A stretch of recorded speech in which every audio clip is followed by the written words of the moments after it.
The security footage is grainy, timestamp reading 2:47:33 a.m. Massive cargo cranes tower over the port of Savannah like mechanical giants, their floodlights casting long shadows across rows of shipping containers that stretch to the horizon. In the distance, a single forklift moves between the metal maze, its operator barely visible in the dim light. If you enjoyed this story, don't forget to like, comment, and subscribe for more gripping crime tales. The man driving that forklift was about to execute the most audacious theft in maritime history. But nobody was paying attention to Paul Rivas. Container SW4471, relocate to Terminal 7, Bay 12. Paul's voice crackled through his radio as he maneuvered the 2-ton forklift with the precision of someone who'd done this exact motion 10,000 times before. Copy that, Paul, came the response from the night supervisor, Eddie Martinez, who was more focused on his coffee and sports radio than tracking the movements of his most reliable operator. You're working late again. Everything okay? Just catching up on some paperwork relocations. Paul replied, his voice steady despite the fact that he was about to steal $42 million in smuggled gold. You know how it is with the backlog? Eddie Martinez laughed. That's why I like you, Rivas. 14 years, never complain, just get the work done. If Eddie had looked more carefully at his security monitors, he might have noticed that container SW4471 wasn't supposed to exist in their system. If he checked the manifest, he would have discovered that Paul Rivas was moving cargo that had been marked for federal inspection. If he'd paid attention to anything other than the Braves game on his radio, he might have prevented the largest port theft in American history. But Eddie Martinez, like everyone else at the port of Savannah, had learned to trust Paul Rivas completely, and that trust was about to cost them $42 million. 14 years earlier, Paul Rivas. The hiring manager at the port of Savannah, Janet Rodriguez, reviewed the employment application with the casual attention of someone who'd interviewed hundreds of dock workers over the years. Clean background check, valid commercial driver's license, forklift certification. Why do you want to work at the port? Paul sat across from Janet's desk in clothes that were clean but not expensive, work boots that showed he wasn't afraid of manual labor, and the kind of quiet demeanor that suggested reliability rather than ambition. I need steady work, Paul said simply. I have a daughter, child support payments, and the port has a good reputation for taking care of its employees. Janet nodded approvingly. Port work attracted two types of people, those running from something and those running towards stability. Paul Rivas seemed to be the latter. The job is physically demanding, the hours can be irregular, and you'll be working around dangerous equipment and valuable cargo. Any concerns about that? No, ma'am. I understand the responsibilities. Starting pay is $18.50 an hour, health benefits after 90 days, pension plan after 5 years. You'll be working primarily night shifts until you build seniority. Paul's smile was genuine. That sounds perfect. What Janet Rodriguez couldn't have known was that Paul Rivas possessed a combination of traits that would make him the ideal inside criminal. Mechanical aptitude that let him operate any equipment in the port, observational, skills that helped him understand security systems, and most importantly, the patience to wait 14 years for the perfect opportunity. Over the next decade and a half, Paul Rivas became invisible in the best possible way. He arrived on time, did his work without complaint, and never called in sick. Supervisors trusted him with the most delicate cargo movements. Security guards waved him through checkpoints without a second thought. Other workers respected his quiet competence. Paul's the guy you want on your shift, Eddie Martinez told new employees during their orientation. He knows every inch of this port, every procedure, every shortcut. If you need help, ask Paul. If you need something done right, ask Paul. What Eddie didn't know was that Paul Rivas was studying everything. Security camera locations, shift change procedures, customs inspection protocols, and most importantly, the gaps in oversight that occurred during the quiet hours between midnight and dawn. How long you been working here, Paul? Asked Tommy Chen, a newer dock worker who'd been assigned to Paul's crew. 14 years next month, Paul replied, guiding a container off a cargo ship with mechanical precision. Ever think about doing something else? Paul paused, considering the question while calculating the value of the cargo they were moving. Sometimes, but this job teaches you things.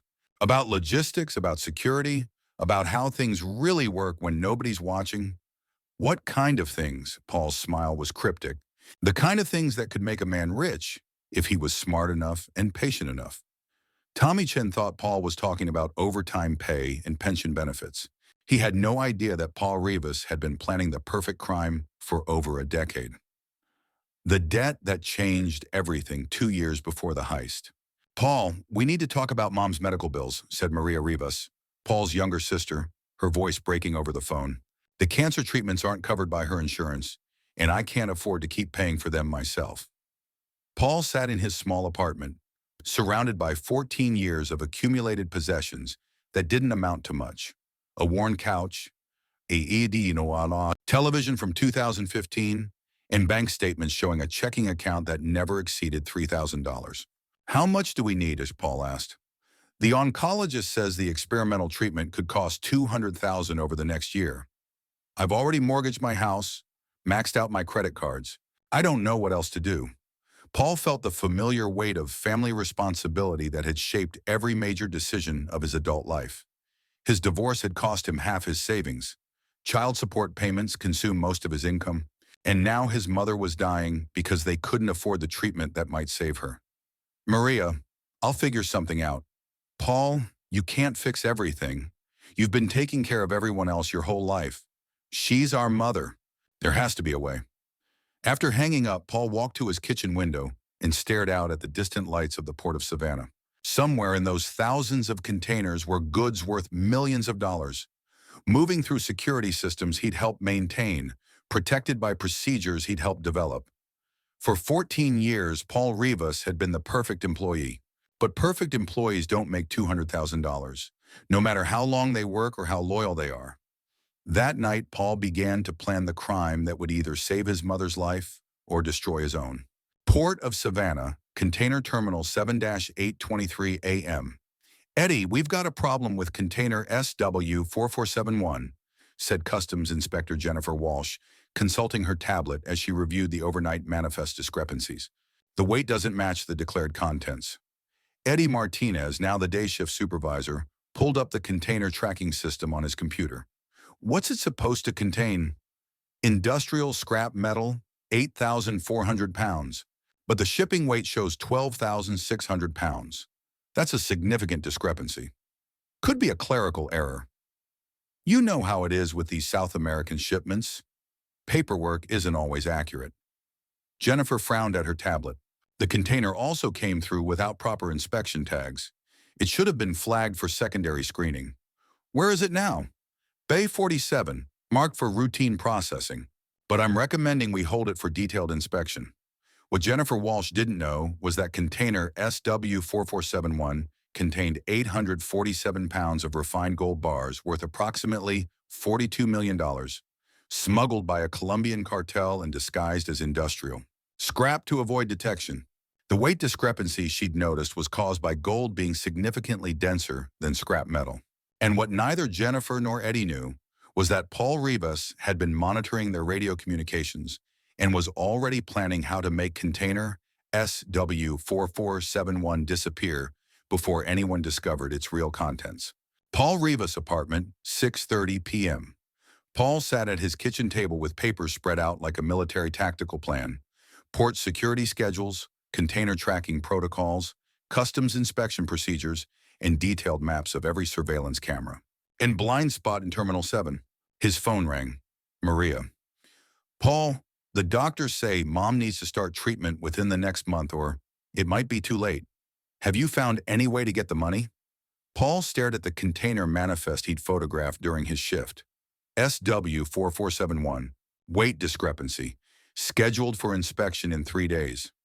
Maria, I think I might have found a solution. What kind of solution? The kind that could solve all our problems permanently. Paul, you're scaring me. What are you talking about? Paul had spent 2 weeks researching container SW4471, using his access to port systems and his relationships with customs personnel to gather intelligence. The container had arrived from Barranquilla, Colombia, from a shipping company with known cartel connections. The manifest listed contents that didn't match the weight. Most importantly, it was scheduled for inspection, but hadn't been properly flagged in the system. Maria, What if I told you there was a way to get $200,000, maybe more, without anyone getting hurt? I'd say you're talking about something illegal. What if I told you it was money that belonged to criminals anyway? Money that was never supposed to exist? Maria was quiet for a long moment. Paul, whatever you're thinking, don't do it. Mom wouldn't want you to risk your life for her. And I don't want her to die because I was too afraid to take a risk. Paul hung up and returned to his tactical planning. Container SW4471 would be inspected in 3 days unless it disappeared first. If it disappeared, customs would assume it was a paperwork error. The cartel would assume law enforcement had seized it. And Paul Rivas would disappear with $42 million in gold before anyone realized what had really happened. The plan was audacious, sophisticated, and completely insane. It was also the only way Paul could see to save his mother's life without spending the next 20 years in prison. Unless, of course, he got caught. Night Reconnaissance Port of Savannah, 11:47 p.m. Paul, you're working a lot of overtime lately, observed night security guard Robert Chen as Paul badged through the Terminal 7 checkpoint for the third consecutive evening. Everything okay at home? Just need the extra money. You know how it is. Paul replied with the same easy smile that had made him invisible to port security for 14 years. My daughter's starting college next year. Robert nodded sympathetically. College costs are brutal these days. Good for you putting in the extra hours. What Robert didn't realize was that Paul Rivas wasn't working overtime. He was conducting detailed surveillance of container SW4471, mapping security patrol routes and timing the gaps in monitoring that would make his theft possible. Paul drove his forklift through the container maze with practiced ease, but his real attention was focused on memorizing details that would be crucial in 3 days. Which cameras covered which angles? When security guards conducted their rounds, how long he would have to work in each location without being observed. Container SW4471 sat in Bay 47, an intermediate storage area for containers awaiting customs inspection. The area was well lit but not heavily monitored, designed for temporary storage rather than high-security warehousing. Unit 7, this is base, crackled Paul's radio. What's your location? Bay 47, relocating some containers that were blocking access lanes, Paul responded, while photographing SW4471's lock mechanisms and security seals. Copy that. Finish up soon. We need to rotate the equipment back to the motor pool. 10 more minutes and I'll be done. Paul used those 10 minutes to verify everything he discovered during weeks of research. Container SW4471 contained approximately 847 pounds of refined gold bars worth roughly $50,000 per pound at current market prices. The container had been deliberately mislabeled to avoid customs scrutiny, but a clerical error had flagged it for inspection anyway. In 3 days, customs inspectors would discover the gold and trigger a massive federal investigation. The cartel would lose their smuggling operation and probably execute whoever they blame for the security breach. But if container SW4471 disappeared before the inspection, everyone would assume it was a bureaucratic mix-up. The cartel would think law enforcement had seized their shipment. Customs would think the container had been misfiled, and Paul Rivas would be $42 million richer. The plan required precision timing, sophisticated technical manipulation, and nerves of steel. Fortunately, Paul Rivas had been preparing for exactly this opportunity for 14 years. Day 1 of the heist. 1:23 a.m. Night shift log, Terminal 7. Paul spoke into his handheld recorder as he began what would later be called the most audacious port theft in maritime history. Container SW4471 relocating per work order 847 Alpha for bay optimization. The work order was fake. The bay optimization was fictitious. But after 14 years of perfect service, nobody questioned Paul Rivas when he said he was following procedures. Paul had spent 3 weeks preparing for this moment. He'd rented a warehouse 20 minutes from the port using a false identity and cash payments. He'd purchased a used commercial truck and trailer that could transport the gold without raising suspicion. Most importantly, he'd identified the 5-hour window between shift changes when security coverage was at its minimum. Eddie, this is Paul, he radioed to the night supervisor. I'm going to be working in Bay 47 for the next few hours, moving some containers around for the morning inspection team. Copy that, Paul. Just keep it quiet. We've got VIP cargo coming through on the night shift. Paul smiled grimly. Eddie had no idea that he was about to lose the most valuable cargo in port history to the most trusted employee in the terminal. Step 1. Container acquisition. Paul approached SW4471 with the confidence of someone who belonged exactly where he was.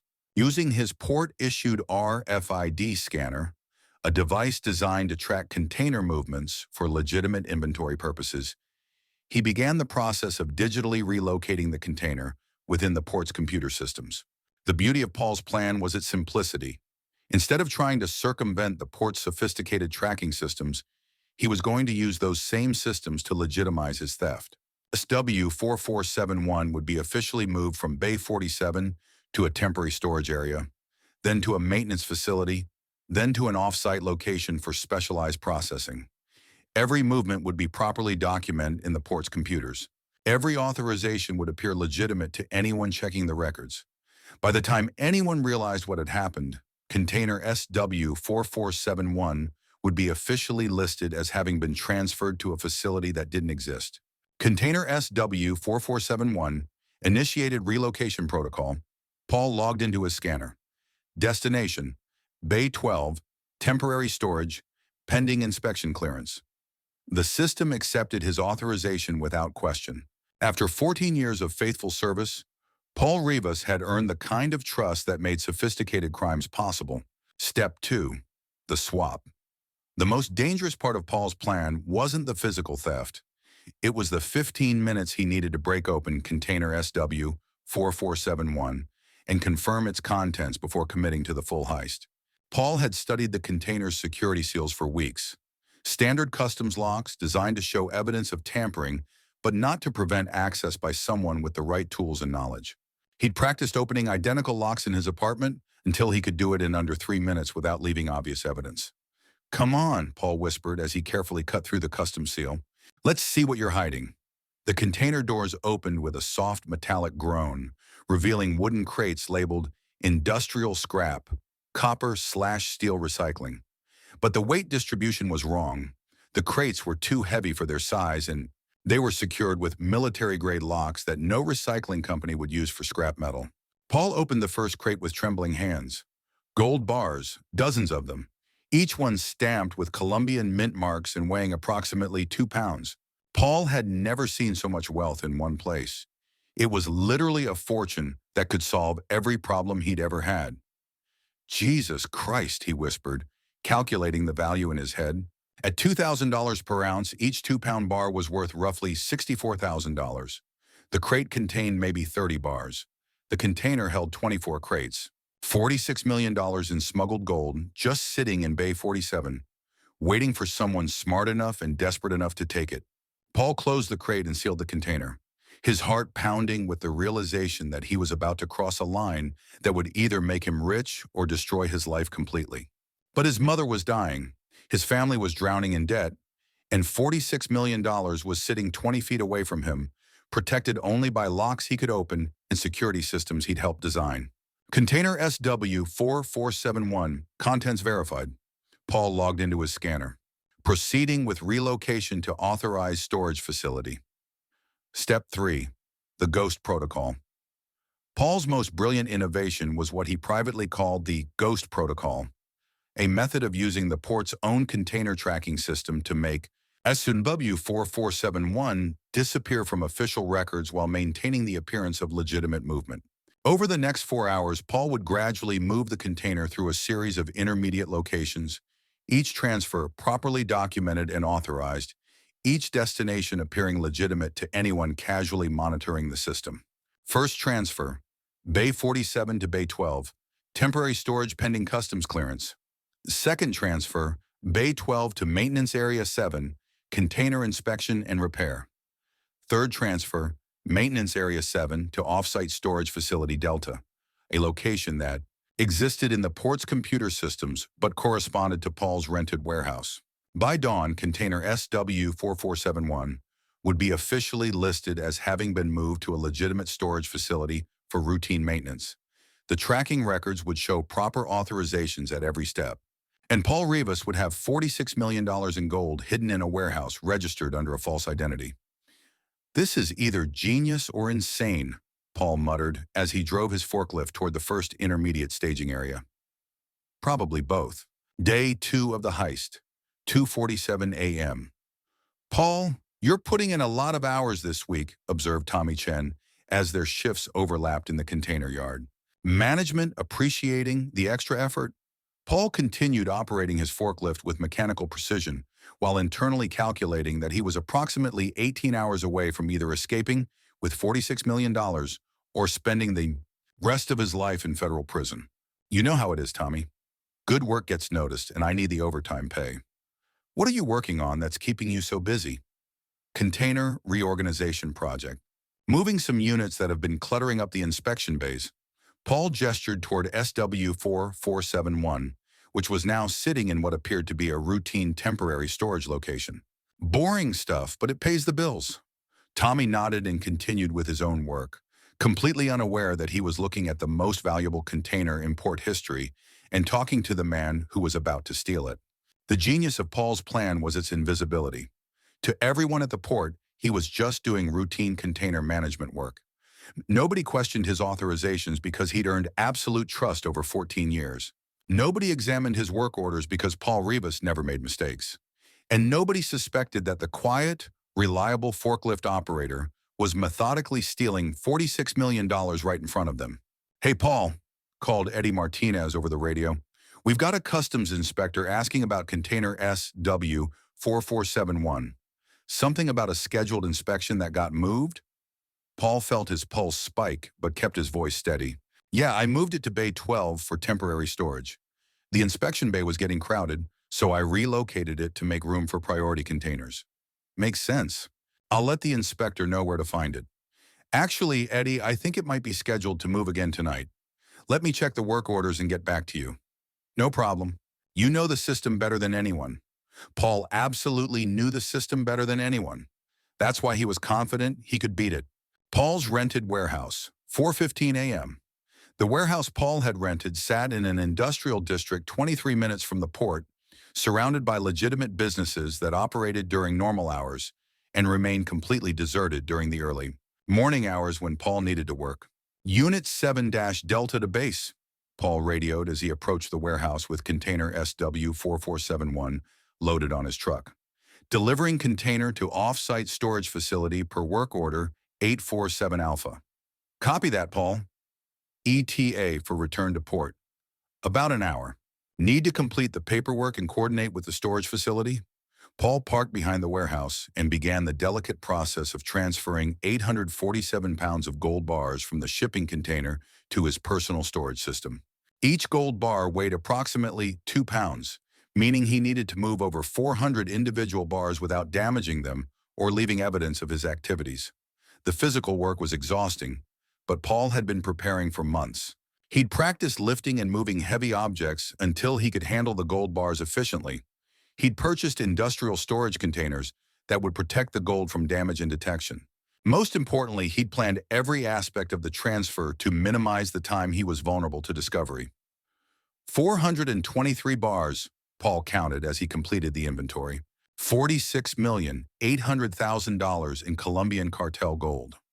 Paul had just committed the largest port theft in American history, but the hardest part was still ahead of him. Disposing of the evidence, covering his tracks, and disappearing before anyone discovered what he'd done. Day 3 of the heist, 6:33 a.m. Paul Customs is looking for container SW4471 again. Eddie Martinez's voice crackled through the radio with a note of concern that made Paul's stomach clench. "Inspector Walsh says it's not in Bay 12 where you moved it." Paul was currently driving an empty truck back to the port after spending 4 hours transferring $46.8 million in gold bars to his secret warehouse. The shipping container that had held the gold was now filled with actual scrap metal he'd purchased to match the original manifest weight. "I moved it to the maintenance facility last night per work order," Paul replied, his voice steady despite the knowledge that his entire plan was about to either succeed spectacularly or collapse catastrophically. "Should be in Area 7. Customs can't find any record of that work order." This was the moment Paul had been dreading and preparing for. The moment when his forged documentation and computer manipulations would either fool the port systems or expose him as the thief of the century. Eddie, let me check my paperwork and get back to you. I might have mixed up the work order numbers. Make it quick, Paul. Inspector Walsh is getting agitated, and we've got Port Authority asking questions. Paul parked his truck and accessed the port's container tracking system using his legitimate credentials. According to the official records, container SW4471 had been properly transferred through a series of authorized locations and was currently listed as being an off-site storage facility Delta for routine maintenance and inspection. The beauty of Paul's documentation was that it was technically accurate. SW4471 was indeed in an off-site storage facility. The fact that the facility was Paul's rented warehouse and the routine maintenance involved stealing $46 million in gold was simply not reflected in the official paperwork. Eddie, I found the documentation, Paul radioed back. Container SW4471 was transferred to off-site storage facility Delta per authorization code 847 Alpha. Inspector Walsh can verify the transfer through the main tracking system. Okay, let me check that. Yeah, I see it in the system. When is it scheduled to return? Paul smiled grimly. The storage facility estimates about 2 weeks for completion of the maintenance and inspection process. 2 weeks would give Paul enough time to liquidate the gold, establish his new identity, and disappear to a country without an extradition treaty with the United States. Day 4 of the heist. Paul's apartment, 11:47 p.m. Paul sat at his kitchen table surrounded by fake identity documents, travel itineraries, and financial instruments that would allow him to convert stolen gold into untraceable wealth in foreign banks. His phone rang. Maria. Paul, I have incredible news. Mom's doctor says they found a way to get the experimental treatment covered through a clinical trial program. We won't need the money after all. Paul stared at the phone, trying to process the irony. He'd committed the crime of the century to save his mother's life, and now she didn't need saving. That's wonderful, Maria. Paul, you sound strange. Are you okay? Paul looked around his apartment, which would be abandoned in approximately 18 hours when he fled the country with $46 million in stolen gold. I'm fine, just tired from work. Paul, about what you said the other day, about finding a solution to our problems, you didn't do anything illegal, did you? Paul closed his eyes. Maria, sometimes when people are desperate, they consider options they would never normally think about. That's not an answer. It's the only answer I can give you right now.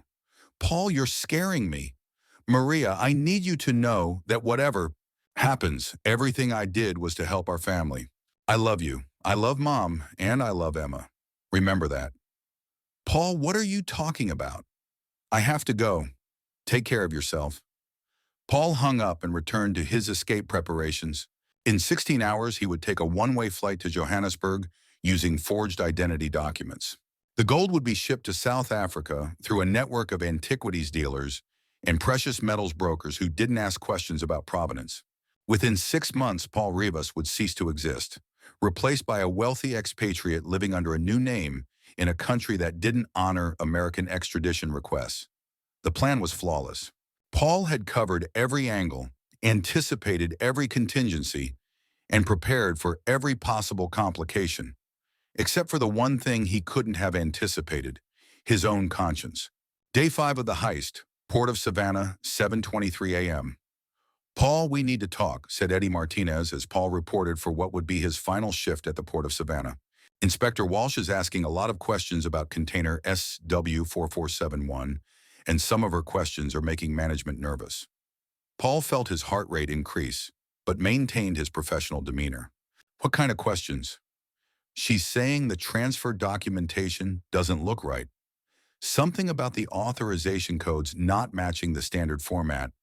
This was Paul's worst nightmare. Jennifer Walsh was a veteran customs inspector with 15 years of experience investigating cargo irregularities. If she was questioning his forged work orders, she might uncover the entire operation. Eddie, I can walk Inspector Walsh through the documentation. The transfer was routine, but maybe I used an outdated form or made a clerical error. That would be good. She's in the customs office right now, and she specifically asked to speak with whoever handled the SW4471 transfer. Paul nodded calmly while internally calculating that he was approximately 12 hours away from boarding a flight that would take him beyond the reach of American law enforcement. I'll go talk to her right now. Paul Rivas walked toward the customs office knowing that the next 30 minutes would determine whether he escaped with $46 million or spent the rest of his life in federal prison. Customs Office, Port of Savannah. Mr. Rivas?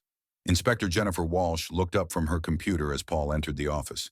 She was a woman in her 40s with the sharp eyes and skeptical expression of someone who'd spent her career catching people who lied for a living. Yes, ma'am. Eddie Martinez said you had some questions about container SW4471. I do. Can you walk me through the transfer process you used to move that container to the off-site storage facility? Paul had rehearsed this conversation dozens of times in his mind.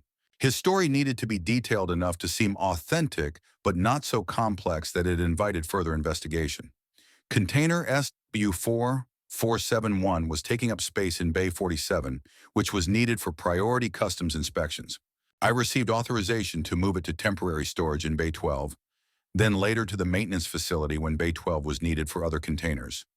And the final transfer to the off-site storage facility? The container needed specialized inspection for weight discrepancy issues. Our maintenance facility doesn't have the equipment for that kind of analysis, so we contracted with Off-Site Storage Facility Delta for the work. Inspector Walsh consulted her computer screen. Mr. Rivas, I've been working in customs for 15 years, and I've never heard of Off-Site Storage Facility Delta. Can you give me contact information for this facility? Paul felt the walls closing in. This was the question he'd been dreading, the one that could unravel his entire operation. I don't have that information with me, but I can get it from the Port Administration office. I already checked with Port Administration. They don't have any record of off-site storage facility Delta.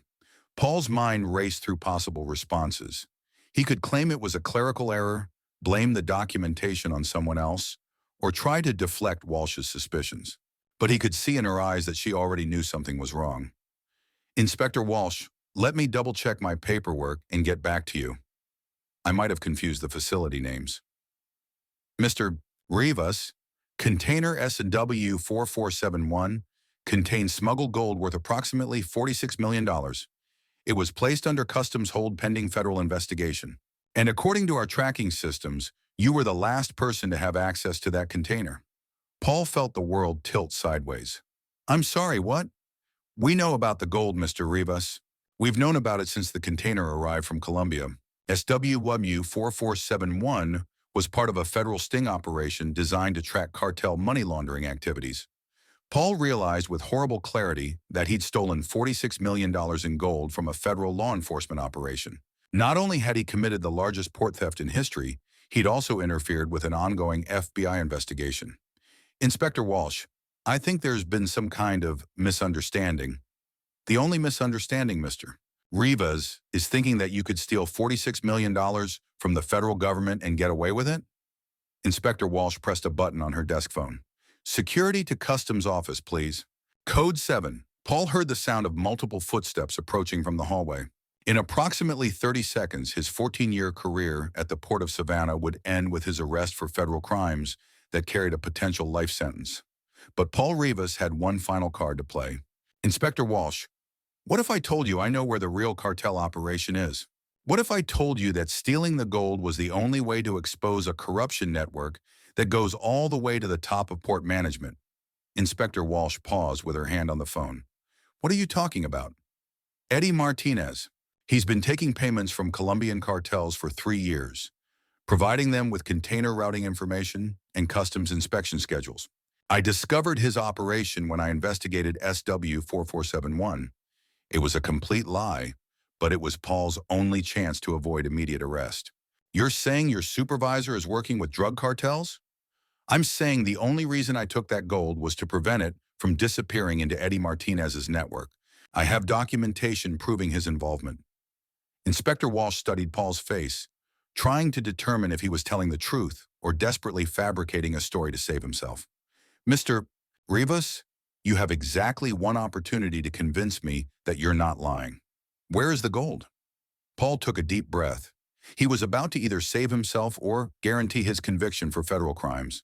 The gold is safe, and I can return it immediately. But first, you need to see the evidence I have against Eddie Martinez and the Port Corruption Network. Inspector Walsh hesitated for a moment that felt like an eternity. Then she picked up her phone and dialed a different number. Agent Morrison? This is Inspector Walsh at the Port of Savannah. I need you down here immediately. We have a situation. FBI Field Office, Savannah. 2 weeks later, Special Agent Robert Morrison reviewed the case file that had consumed his attention for the past 14 days. What had begun as a routine port theft investigation had evolved into one of the most complex criminal cases in FB1 history. Agent Morrison, said Assistant District Attorney Sarah Chen, entering his office with a stack of legal documents. We need to discuss the Paul Rivas situation. Which aspect of the Paul Rivas situation? The $46 million theft? The false accusations against his supervisor? Or the fact that he managed to disappear while under federal surveillance? Sarah sat down and opened her briefcase. All of it. But specifically, we need to decide whether to prosecute him for the theft or thank him for exposing the actual cartel operation. Agent Morrison leaned back in his chair. The Paul Rivas case had turned everything upside down in ways that nobody had anticipated. Walk me through what we know for certain. Paul Rivas did indeed steal container SW4471, containing approximately $46 million in gold bars. His theft was sophisticated, well-planned, and would have been successful if Customs hadn't been monitoring the container as part of a federal sting operation. And his accusations against Eddie Martinez? Completely false. Martinez is clean. We've investigated every aspect of his background and found no evidence of cartel connections or corruption. So Rivas lied to avoid arrest. Yes, but his lie inadvertently led us to discover something much bigger. When we investigated Martinez, we found inconsistencies in the port's container tracking system that revealed a completely separate smuggling operation. Agent Morrison pulled up the expanded case file on his computer. The Venezuelan operation. Exactly. While investigating Rivas' false claims about Martinez, we discovered that 3 other port employees were actually working with a Venezuelan cartel to smuggle cocaine through the port. The operation had been running for 18 months and involved approximately $12 million in drug trafficking. So Rivas' theft exposed a real criminal conspiracy? A different criminal conspiracy. His lies about Martinez were false, but they triggered an investigation that uncovered genuine crimes by other people. Agent Morrison studied the timeline. And where is Rivas now? Sarah's expression was grim. Gone. He disappeared 3 days after his interview with Inspector Walsh. We had him under loose surveillance because we thought he was cooperating, but he managed to slip away. How? Classic misdirection. Rivas told us the gold was hidden in his rented warehouse, which was true. He voluntarily led us to the location and helped us recover all $46 million. He appeared to be cooperating fully with our investigation. But while we were focused on recovering the gold and investigating his accusations against Martinez, Rivas was executing his escape plan. He used the 3 days of cooperation to finalize his false identity documents and arrange transportation out of the country. Agent Morrison pulled up surveillance footage from the Savannah airport. We know he didn't leave through normal commercial aviation. He didn't leave through Savannah at all. We think he drove to Miami and took a charter flight to South America using forged documents. By the time we realized he was gone, he was already outside U.S. jurisdiction. So the man who stole $46 million returned the money, exposed a separate criminal operation, and then vanished without a trace? That's essentially correct. Agent Morrison closed the case file and looked out his office. Window at the Port of Savannah, where normal operations continued despite the chaos Paul Rivas had created. Sarah, in 30 years of law enforcement, I've never encountered a case quite like this. Rivas committed a sophisticated felony, voluntarily returned the stolen property, inadvertently helped us solve unrelated crimes, and then successfully escaped federal custody. What's our legal position? Technically, he's still guilty of theft, fraud, and conspiracy charges that carry significant prison time. But practically, prosecuting a man who returned $46 million and helped us arrest actual drug smugglers would be complicated. Sarah opened her legal files. There's another complication. Rivas' theft actually prevented the cartel from completing their money laundering operation. The gold he stole was supposed to be collected by cartel representatives 2 days after he took it, meaning his crime inadvertently helped our sting operation, meaning his crime inadvertently destroyed the cartel's money laundering network, cost them $46 million, and forced them to abandon their Savannah smuggling route. Agent Morrison laughed despite himself. So Paul Rivas committed the perfect crime by accidentally helping law enforcement while stealing from criminals. That appears to be exactly what happened. And he's completely disappeared. Completely. We've checked with Interpol, contacted law enforcement agencies in 12 countries, monitored financial institutions for suspicious transactions. Paul Rivas has vanished as thoroughly as if he never existed. Agent Morrison stood up and walked to his evidence board, which contained photos, documents, and timeline charts related to the most frustrating case of his career. You know what bothers me most about this case, and Sarah? What's that? Paul Rivas was smarter than all of us. He planned a sophisticated heist, executed it flawlessly, and had the intelligence to recognize when cooperation was more valuable than escape. He manipulated our investigation to buy time for his disappearance, while simultaneously helping us solve crimes we didn't know existed. So what do? Agent Morrison picked up Paul's employee file, which contained 14 years of perfect performance reviews, commendations, and testimonials from supervisors who trusted him completely. We add Paul Rivas to the FBI Most Wanted list and hope that someday his conscience or his ego makes him careless enough to be caught. But honestly, I think Paul Rivas is gone forever. The cartel's response: Barranquilla, Colombia. 1 month later, the warehouse on the outskirts of Barranquilla had been cleaned with industrial chemicals, but Diego Vargas could still smell the metallic scent of blood from the last meeting. 3 cartel members had died because someone had stolen $46 million in gold that was supposed to be collected from the port of Savannah. "Senor Vargas," said Lieutenant Carlos Santos, entering the warehouse with a file folder that contained everything they'd been able to discover about Paul Rivas. "We have completed our investigation of the Savannah incident." Diego looked up from the financial reports that showed how much money the cartel had lost due to the failed smuggling operation. $46 million in gold, plus another $12 million in cocaine seized when the FBI investigation expanded to uncover the Venezuelan operation. "Tell me about Paul Rivas. 47 years old, 14 years at the port, no criminal record, no connections to law enforcement or rival cartels. He appears to have acted alone. How does a forklift operator steal $46 million from us?" Carlos opened his file. Rivas had complete access to port security systems and container tracking protocols. He studied our operation for weeks, identified the container holding the gold, and used legitimate port procedures to steal it without detection. And then he returned the money? According to our sources in American law enforcement, Rivas voluntarily led FBI agents to the gold and cooperated with their investigation. All $46 million was recovered. Diego studied surveillance photos of Paul Rivas, a middle-aged man in work clothes who looked like thousands of other port employees. Nothing about him suggested the sophistication necessary to pull off such an elaborate theft. Where is he now? Unknown. American law enforcement believes he fled to South America, but they have no concrete evidence of his location. Find him. Senor Vargas, we've searched through our networks in Colombia, Venezuela, Brazil, Argentina, and Chile. Either Rivas is not in South America, or he's hidden himself so well that our sources cannot locate him. Diego walked to the warehouse window and looked out at the industrial district where legitimate businesses unknowingly operated next to cartel money laundering operations. Carlos, Paul Rivas cost us $58 million and destroyed our most profitable smuggling route. More importantly, he made us look weak to our competitors and our government contacts. What are your orders?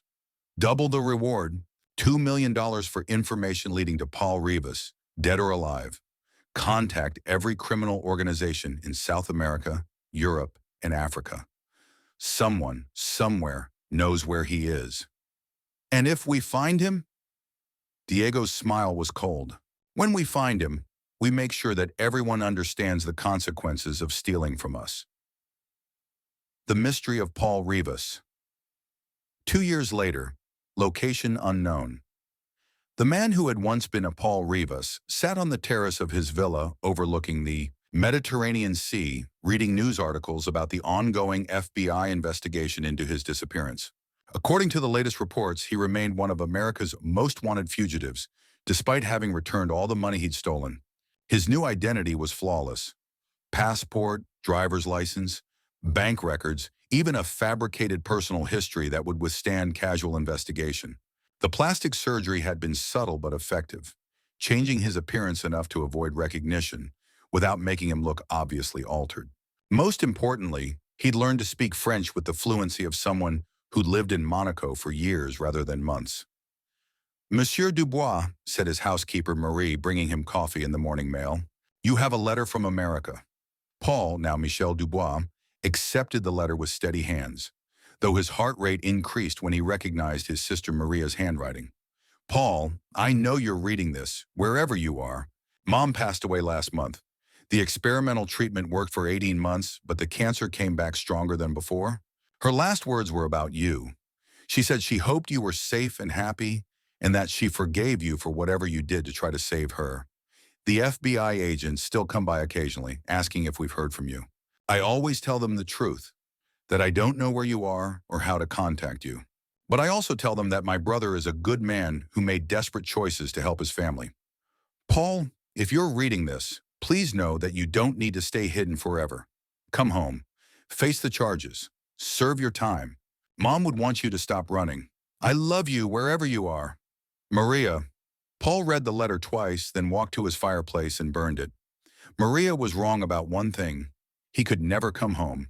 The Colombian cartel had placed a $2 million bounty on his head, and they had longer memories than the FBI. But Maria was right about something else.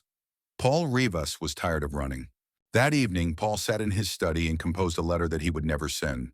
To Special Agent Robert Morrison, FBI Field Office, Savannah. Agent Morrison, by now you've probably concluded that I successfully escaped justice and am living comfortably somewhere beyond American law enforcement jurisdiction. You are correct. I want you to know that I never intended to steal $46 million when I began planning this operation. I intended to steal enough money to pay for my mother's cancer treatment, maybe $200,000 or $300,000. The magnitude of the theft grew because I discovered that the container held far more gold than I'd expected. I also want you to know that returning the gold was always part of my plan, not because I'm noble or ethical, but because I realized that keeping $46 million in stolen cartel gold would make me a target for the rest of my life.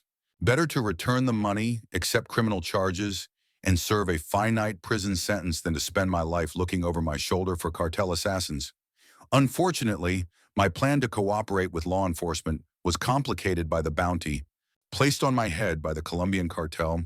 $2 million is enough to motivate every criminal in the Western Hemisphere to hunt for me. Even federal prison wouldn't be safe.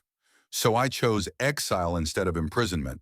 I will never return to America, never contact my family, never use my real name again. Paul Rivas died the day he stole that container, and Michel Dubois was born the day he escaped your custody. I hope the Venezuelan smuggling operation I inadvertently helped you discover has been fully prosecuted. I hope the port security improvements implemented after my theft prevent future crimes. And I hope my family understands that everything I did was motivated by love, even if my methods were inexcusably criminal. You will never find me, Agent Morrison, because I have become someone else entirely. But you should know that justice has been served in its own way.